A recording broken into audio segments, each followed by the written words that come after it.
Hi everyone, ito nagpipin ako ng aking mittens. Bale, ganito magiging itsura niya. Mas malaki ng konti, ito sample ko lang. Sakto lang siya sa size ko. So, this year, yung mga regalo ko puro gawa ko lang no. Actually, special naman siya, o diba?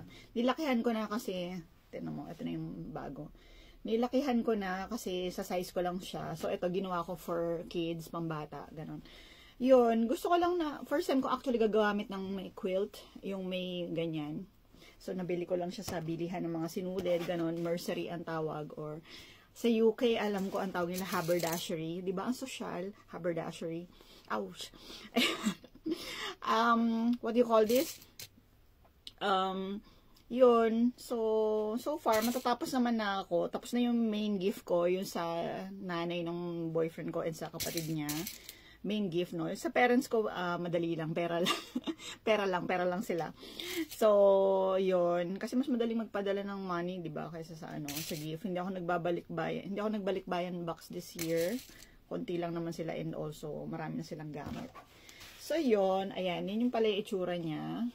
Ayan. Christmas, sa mga kids, pang Christmas yung inano ko. Ayan. So, ito yung, yan, medyo marami yung ginawa ko. Tapos yung isa ko pang gift, asan mo yung bag ko?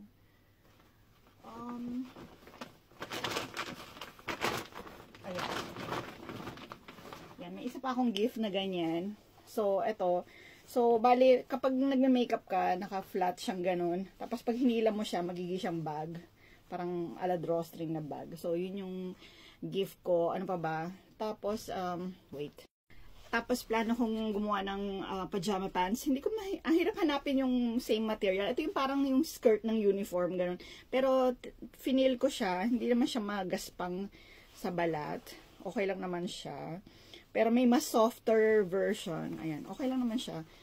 So, gusto ko lang sa picture, ganun. Pants lang, kasi parang OA yung top and bottom na terno. Parang too much na yun. And also, I don't think mako-convince ko yung boyfriend ko na magsuot ng ng ganon. Pag ganyan, for picture, I think papayag naman siya. So, yun lang yung trip ko sa buhay. And all the rest, wala naman ako ibang regaluhan. Ganon. Pag may nagtatanong sa akin, anong gusto kong gift, ako sa totoo lang, ang gusto ko is sewing supplies, ganon. Makeup, yan, mahilig ako sa makeup. Also, notebook. Actually, lagi ko sinasabi notebook na lang. Kasi yung notebook na gagamit ko talaga. Mahilig ako magsulat. Maglista-lista. Ganon. Mag-planning kunyari. Basta mahilig ako sa notebook. Basta maganda yung ganon. Ang dami ko na nga notebook eh. Parang pag naglipat ako, Diyos ko, ang dami ko na maiuwing notebook. So, yun. Notebook ang paborito ko. Kayo, anong wish nyo for Christmas? Anong gusto nyong matanggap na gift? Anong regalo nyo? Ganon. Anyway, comment lang below. Bye!